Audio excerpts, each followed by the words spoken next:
sore Bu Iren. Mau mempertanyakan soal ekspresi Nikita Mirzani saat dibawa dari Polda ke Kejari. Dia yang lebih melemparkan senyum kepada teman-teman media dan tampil modis, itu melihatnya seperti apa sih dari psikologis sendiri? Oke, kalau secara psikologis sebenarnya ya, dari cara menampilkan dirinya Nikita Mirzani, kalau dari yang saya lihat, Nikita Mirzani menunjukkan adanya kepercayaan diri yang cukup tinggi ya sebenarnya. Nah ini kan sebenarnya kalau bisa dibilang Nikita Mirzani nggak hanya sekali dua kali aja gitu ya ada kasus secara publik gitu ya diliput oleh media, tapi sudah beberapa kali juga, jadi ada historinya gitu. Dan dari sini juga kita bisa pelajari bahwa sebenarnya pada akhirnya sekarang ini Nikita bisa dibilang mungkin bisa dibilang lebih mempersiapkan diri lebih matang ketika menampilkan diri di publik gitu, sehingga senyumannya sebenarnya itu bisa jadi menandakan bahwa ada rasa percaya diri nih yang cukup tinggi gitu, bahwa Nikita sendiri bisa memenangkan kasusnya gitu. Lalu kemudian senyuman ini sebenarnya bisa diartikan juga dengan cara lain. Kadang kita memberikan tampilan senyum gitu, tapi sebenarnya ada ketegangan di dalamnya gitu. Nggak selamanya ketika senyum itu artinya ya bahagia atau happy dan lain sebagainya. Tapi kalau dari apa yang saya lihat terkait Nikita Mirzani juga ada ketegangan di dalam dirinya, yang mana ada rasa luka juga gitu kan yang muncul akibat pengkhianatan dan lain sebagainya, sehingga ditutupinya dengan rasa senyum. Dan dengan penampilannya kan dari jalannya cukup terlihat percaya diri, modis gitu ya, dan terbuka gitu, gesturnya cukup lebih terbuka. Ini juga bisa menandakan bahwa sebenarnya Nikita Mirzani ingin menampilkan diri yang kuat. Sebagaimana citranya kan kalau kita lihat sehari-hari, Nikita tuh pengen dilihat sebagai ibu atau perempuan atau sosok yang kuat gitu, sebagai wanita. Dari situ sih mungkin bisa kita analisis secara psikologisnya. Ada arti nggak sih dari senyum itu selain menampilkan percaya diri, atau bahkan dia tadi Ibu bilang untuk menutupi rasa tegangnya dia, mungkin ada arti lain dari senyumnya mungkin? Untuk saat ini sepertinya lebih ke arah situ ya. Dia ingin menutupi bahwa gini, Nikita Mirzani kan sebenarnya tipe wanita yang dominan ya, dimanapun ingin dilihat kuat dan dominan gitu. Dan memang kalau kita analisis lebih dalam, itu sebagai bentuk mekanisme pertahanan dirinya gitu, strategi mempertahankan diri agar tidak terlihat lemah meskipun sedang merasa sakit gitu, sedang merasa terluka atau sedang merasa terhianati dan lain sebagainya.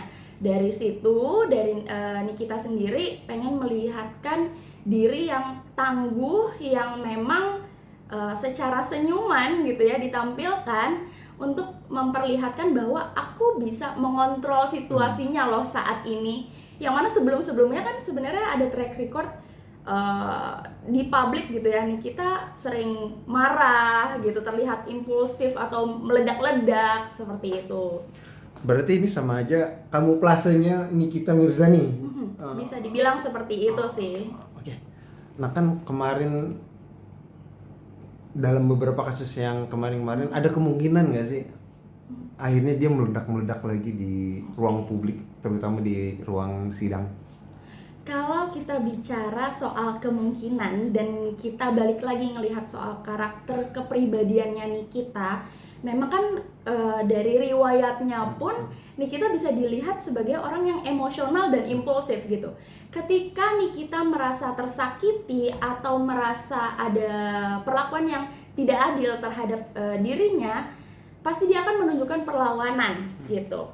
Namun memang kita juga perlu lihat bahwa Nikita nih balik lagi ya, nggak hanya sekali dua kali aja menghadapi kasus-kasus yang cukup berat gitu.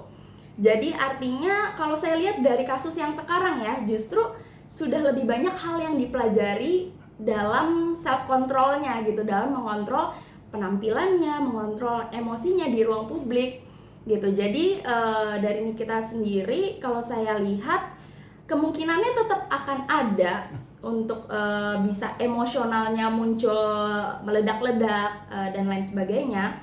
Namun kemungkinan besar pada kasus yang ini Nikita sudah bisa lebih mengontrol kondisi itu di dalam dirinya gitu. Karena pastinya kan ada pembelajaran juga ya, ada diskusi dengan penasehat hukum juga ya, bahwa bagaimana caranya menampilkan diri di ranah hukum utamanya sehingga bisa menarik simpati gitu di ruang persidangan ataupun secara publik gitu, terkait penilaian dari masyarakat umum seperti itu. Gimana sih dok cara meredam emosi, apalagi di saat tertekan seperti ini, itu seperti apa sih? Harusnya kita harus melakukan seperti apa sih? Oke, cara meredam emosi sebenarnya banyak banget ya caranya ya. Namun bisa kita lihat dulu mungkin dari kepribadian kita, dan biasanya kalau kita sedang dalam posisi di bawah tekanan, kita itu punya kebiasaan yang seperti apa sih? Respon stres itu biasanya ada 4 gitu, ada yang fight, flight, fawn, dan freeze gitu. Nah, masing-masing dari respon stres ini biasanya berbeda-beda gitu. Ada yang lari dari permasalahan gitu, nggak mau menghadapinya. Ada juga yang fight terus. Nah, nih kita ini tipe yang fight terus gitu ya. Dia nggak mau terlihat atau dilihat sebagai korban gitu. Jadi mau terlihat dia bisa mengontrol situasi. Ada juga yang freeze, yang jadi diam gitu ya, nggak bisa merespon dengan baik. Dan ada juga yang fawn, yang mana kelihatan dengan cara yang malah jadi people pleasing gitu. Nah, tapi secara umum sebenarnya ketika kita merespon stres, selain dari keempat cara tadi, kita juga mungkin perlu lihat juga gitu ya, kita biasanya meledak-ledak atau tidak sih. Kalau meledak-ledak artinya sebenarnya yang kita butuhkan adalah waktu untuk kontemplasi atau berefleksi dulu gitu. Jadi kalau kita kebiasaannya adalah meledak-ledak, lebih baik kita diam dulu untuk berefleksikan, untuk mikir dulu gitu ya kasarnya. Mikir dulu sebelum kita bicara atau bertindak, biar apa yang kita utarakan atau kita lakukan itu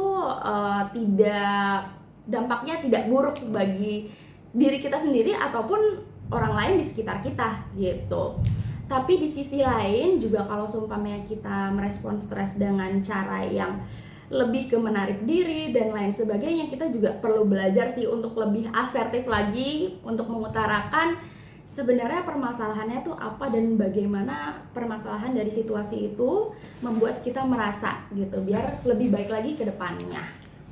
Lebih kalau dari segi dampak bahaya, lebih bahaya yang diam kah, menerima, atau yang mendapatkan tekanan langsung dia akhirnya langsung kebuka semua, itu lebih bahaya mana sih sebetulnya dampaknya? Oke, nah ini pertanyaannya bagus banget sih sebenarnya ya. Lebih bahaya yang mana, yang diam atau yang meledak-ledak? Dua-duanya bisa dibilang bahaya. Kenapa?